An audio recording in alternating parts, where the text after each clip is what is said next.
তো গুরুদা তোমার দোকানে তো শুনেছি 30 রকমের 30 দিনে আইটেম পাওয়া যায়।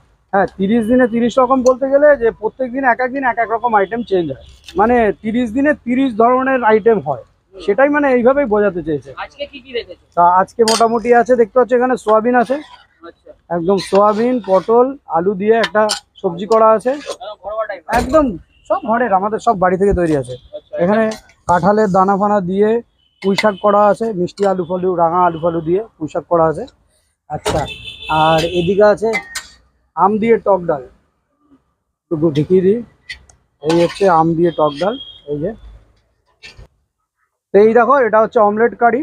কোনো দোকানে কিন্তু দেখা যায় না। না, কোনো দোকানে হয় না সম্ভবত, আমিও দেখিনি কোনোদিন। হ্যাঁ। তো এটা অমলেট কারি, এটা মাত্র 20 টাকা পিস থাকে। এটা কিন্তু ডবল ডিপের অমলেট কারি আছে। আচ্ছা, আছে আলু চোখা, আলুর চোখা। বাঙালির একদম প্রিয় আলু চোখা। এটা পেঁয়াজ দিয়ে শুকনো লঙ্কা দিয়ে, আর এটাকে আবার ফ্রাই করা হয়। ফ্রাই করা হয়। হ্যাঁ, নর্মালি এমনি আলু মেখে দিলাম ওরকম না, এটাকে নর্মাল আবার ফ্রাই করা কড়াইতে হয়, ফেলে আবার ফ্রাই করা হয়। দেখতে পাচ্ছ মাছ আছে এখানে।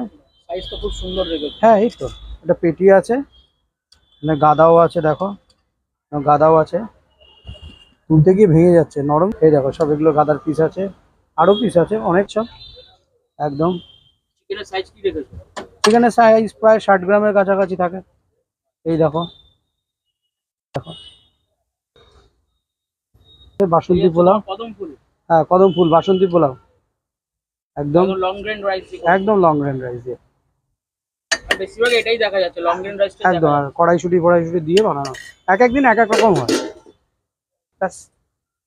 আজকে আজকে তোমার আর একটা স্পেশাল জিনিস আছে, এইটাও কিন্তু তুমি কোনো হোটেলে দেখতে পাবে না, দেখাচ্ছি।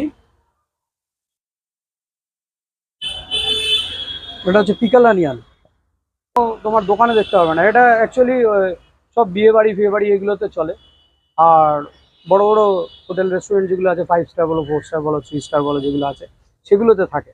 এছাড়া তোমার নর্মাল স্ট্রিট ফুডে তো কোনোদিনই দেখাতে পারবে না, কোনো হোটেলেই রাখে না। আচ্ছা, এগুলো কি তুমি প্রোভাইড করছো? হ্যাঁ, না, এটা আমি 5 টাকা করে দাম রাখি। 5 টাকা। হ্যাঁ, কিছু তো রাখতে হবে, না রাখলে খাবো কি আমি। একদম একদম ঠিক ঠিক আছে।